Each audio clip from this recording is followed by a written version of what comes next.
সাথীরা, বন্ধুরা, আসসালামু আলাইকুম। আসিয়ার কথা স্মরণ করে আমি কথা বলা শুরু করছি। মানে কালকে দুপুরের পর থেকে সারা বাংলাদেশের রাজনৈতিক বলেন, সামাজিক বলেন, পরিস্থিতিটাই খুব গম্ভীর। এইরকম ভাবে একটা কচি কিশোর মেয়ের মৃত্যু হতে পারে বাংলাদেশে, এবং তাও আবার 5 আগস্টের অভ্যুত্থানের পরে, এইটা আমাদের ধারণার মধ্যেই ছিল না। কাকে দোষ দেবে? কোন রাজনীতি করার বিষয় নয়।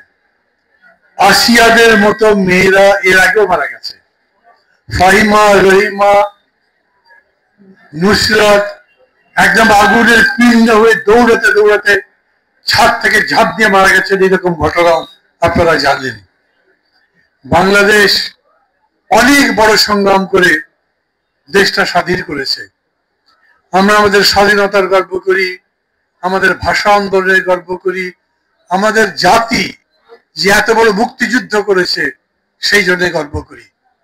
কিন্তু তার চাইতে জানেন, মনের মধ্যে বিরাট একটা গ্লানি, একটা কলঙ্কের মতো, আমাদের হৃদয়ের মধ্যে একটা দাগের মতো এই রকম করে যে মেয়েগুলো মারা যাচ্ছে, আমরা সেটা এখনো বন্ধ করতে পারিনি। ইউনূস সাহেবকে তো কাঠ গড়ায় তুলতে পারবেন না, কোন রাজনৈতিক দলকেও কাঠ গড়ায় তুলবার কথা বলছি না আমি। এটা আমাদের মনের মধ্যে আছে। বাংলাদেশের মানুষের মনের মধ্যে সেই ধরনের শয়তান আছে যারা মানবতার দুশ্মন, যারা কচি কিশোর মেয়েদের ধর্ষণ করে, তাদের মৃত্যুর কারণ হয়, তাদের জীবন হরণ করে। প্রথম আমাদের এটা ভাবা উচিত আজকের এই দিনে, অথবা প্রায় প্রত্যেক দিনই ভাবা উচিত, আমরা আমাদের দেশে এই কিশোরদের জীবন কি সুন্দর করে তুলতে পারি না? এই কিশোরের সামনে মাত্র 8 বছর বয়স, কত বছর বাস্তব? সেটা কি 70 নাকি 52 নাকি 80 আমি জানি না, কিন্তু যতদিনই বাস্তব ততদিন পর্যন্ত তার জীবনটা যাতে ভালো হতে পারে সেই জন্যই তো আমরা সংগ্রাম করছি। কিন্তু আমাদের দেশ দেখেন, তার বোন তাকে বাঁচাতে আসতে পারেনি, তার পিতা আসতে পারেনি, ভাই আসে নাই, তার নিজের দুলা ভাই আসে নাই, তার নিকট যারা ঘনিষ্ঠ লোকজন তারা আসে নাই, তারা সবাই একটা পাষণ্ড হয়ে গেছে। আমাদের আগে এটা ভাবতে হবে আমরা যাতে মানুষ হতে পারি। আমরা রাজনীতি করি, রাজনীতির নামে এত মিথ্যাচার করি, রাজনীতির নামে পরস্পরের প্রতি এত কুৎসিত গীবত গাই, এত বেশি বদনাম করি, অন্যকে বদনাম করবার চেষ্টা করি, করতে করতে নিজে নষ্ট হই, পুরো সমাজটাকে নষ্ট করে ফেলি।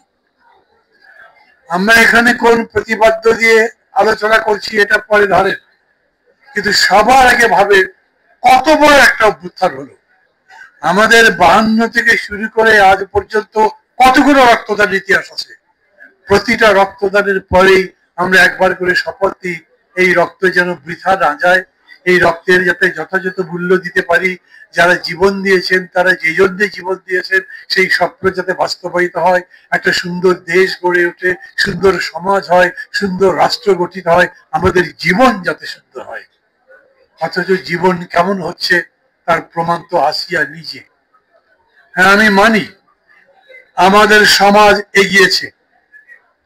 আমাদের যখন 4 কোটি মানুষ ছিল তখন দেশে দুর্ভিক্ষ ছিল।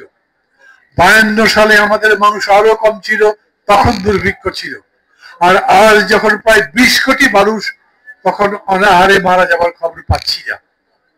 আমাদের খাদ্য উৎপাদন বেড়েছে, আমাদের মানুষের দারিদ্র আগের তুলনায় কমেছে, এগুলো ঠিক। কিন্তু তারপরেও জীবনই যত বিস্তৃত হয়, জীবন যত প্রসারিত হয়, জীবন যত বড় হয়, তত জীবনের মধ্যে দুঃখ বাড়ে, তত জীবনের বেদনা বাড়ে, জীবনের গ্লানি বাড়ে। আমরা সেই গ্লানিগুলো দূর করতে পারিনি। এইবার 5 আগস্টের পরে আমাদের শপথ ছিল আমরা নতুন বাংলাদেশ গড়ব। নতুন বাংলাদেশ গড়ব, এটা কেবল আবেগের কথা তো নয়, বললেই তো নতুন বাংলাদেশ হবে না। নিশ্চিত ভাবে, যদিও অনেকেই এরকম কথা বলে দ্বিতীয় স্বাধীনতা এনেছি আমরা, একটা দেশের স্বাধীনতা 2 বার আসে না। বাংলাদেশ একবারই স্বাধীন হয়েছে, এটা বাংলাদেশ হয়েছে। দ্বিতীয়বারে তো বাংলাদেশ আর এক নামে হবে না। বাংলাদেশ নতুন করে স্বৈরাচার থেকে মুক্ত হয়েছে, গণতন্ত্র পেয়েছে, গণতন্ত্রের জন্য লড়াই করেছে, সব কথাই হয়তো সত্যি বলেছি, কিন্তু তারপরেও এটা সত্যি, বাংলাদেশ গড়বার জন্য, বাংলাদেশ বদলে নেবার জন্য আমরা যে লড়াই স্বাধীনতার সময় করেছি, অত বড় লড়াই আমাদের দেশে হয়নি। আমরা সেই লড়াই করবার পরে একটা নতুন বাংলাদেশ, সোনার বাংলা গড়ে তুলতে পারিনি। আজকে যখন আমরা আবার লড়াই করছি, বলছি নতুন বাংলাদেশ গড়তে চাই, যেই বাংলাদেশে গণতন্ত্র থাকবে, ভোটের অধিকার থাকবে, কথা বলবার অধিকার থাকবে, পেটে ভাত থাকবে, ক্ষুধায় পেটে আগুন জ্বলবে না, আমরা বিনা চিকিৎসায় মারা যাবো না, আমাদের লেখাপড়ার ব্যবস্থা হবে, জীবন আরো সুন্দর উপভোগ করবার মতো হবে। সেই রকম দেশ গড়বার সংগ্রাম আমরা কেবল শুরু করেছি। আমি মাঝে মাঝে বলি, বিশেষ করে যেই শিক্ষার্থীরা জান বাজি লড়াই করে এত বড় স্বৈরাচারকে পরাজিত করেছেন, তারা যখন নতুন রাজনীতি নির্মাণ করতে চান, তখন তাদের বলি, এই রাজনীতি কিন্তু আবেগ দিয়ে করা যাবে না, এই রাজনীতি কেবল রাগ দিয়ে করা যাবে না, এই রাজনীতি কেবলমাত্র অন্যের উপরে আক্রোশ দিয়ে করা যাবে না, এই রাজনীতি করতে হবে খুবই ঠান্ডা মাথায়।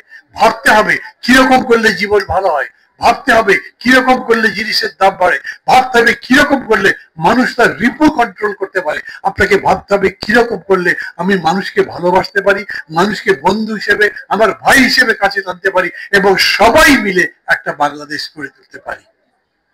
এই জন্যই রাজনীতিকে সুন্দর পরিশীলিত হতে হবে। রাজনীতি যখন অন্যের কাছে যাবে, তখন মানুষ সেই রাজনীতি দেখে মনে করবে এর সঙ্গে আমার বন্ধুত্ব হতে পারে। আর একটা দলের নেতা যখন কারোর সঙ্গে কথা বলবে, হয়তো তিনি সে দল করেন না, কিন্তু তারপরে মনে করবেন এই মানুষটা ভালো, কারণ তিনি রাজনীতি করেন। তিনি ভাবতে পারবেন যে যদি এই রকম লোক দেশ গঠন করবার দায়িত্ব পায়, তাহলে সেই দেশে কাজ হতে পারে। আমাদের যা কিছু ভুল হয়, যেটা আমাদের দেশের ক্ষতি করতে পারে, যেটা আমাদের অগ্রগতির পথে বাধা হতে পারে, সেই কাজগুলো আমরা করব না, সেগুলো থেকে বিরত থাকবো। এবং সেটার জন্যই আমরা মনে করছি, যেমন খুব দৃঢ়ভাবে বলি, কোন ব্যক্তিগত বিদ্বেষ নেই কারোর প্রতি আমাদের, কোন দলগত বিদ্বেষ নেই কারোর প্রতি আমাদের, আমরা কোন দলকে যে কোনো মূল্যে ধ্বংস করে দেবার কাজ করছি না। কিন্তু এ তো ঠিক, কোন দল ক্ষমতায় থেকে আমাদেরকে, আমাদের দেশকে, আমাদের জাতিটাকে ধ্বংস করে দিতে চেয়েছে, তাদেরকে রুখতে হবে এবং সেই পথ আমাদের বার করতে হবে। আমাদের ঠিক করতে হবে আমরা কি করে গণতন্ত্র নির্মাণ করতে পারি। আমাদের নিজেদের মনকে, চিন্তাকে ঠিক করতে হবে। আমরা অন্যের অধিকারকে খর্ব করবো না, অন্যের কথা বলার অধিকার হরণ করবো না, বরঞ্চ সেই যে কথা আছে, আমি অন্যের কথা বলবার অধিকার প্রতিষ্ঠা করবার জন্য নিজে সর্বাত্মক ভাবে সংগ্রাম করবো, তিনি যেন কথা বলতে পারেন। এখন চলতে পথে তো নিশ্চয়ই বিতর্ক হবে, সেরকম বিতর্ক একটা হয়েছে। কেউ বলছেন তাড়াতাড়ি জাতীয় সংসদ নির্বাচন দেন, সেইটা শুনে অন্যরা বলছেন একেবারে জান দিয়ে দিচ্ছেন ভোটের জন্য, কেন এতগুলো বছর অপেক্ষা করেছেন, পারেননি? যদি ছাত্ররা লড়াই না করতো, তাহলে আরো 4 বছর অপেক্ষা করতে পারতেন না? তাহলে 4 বছর অপেক্ষা করেন, আগেই কেন ভোট চাইবেন?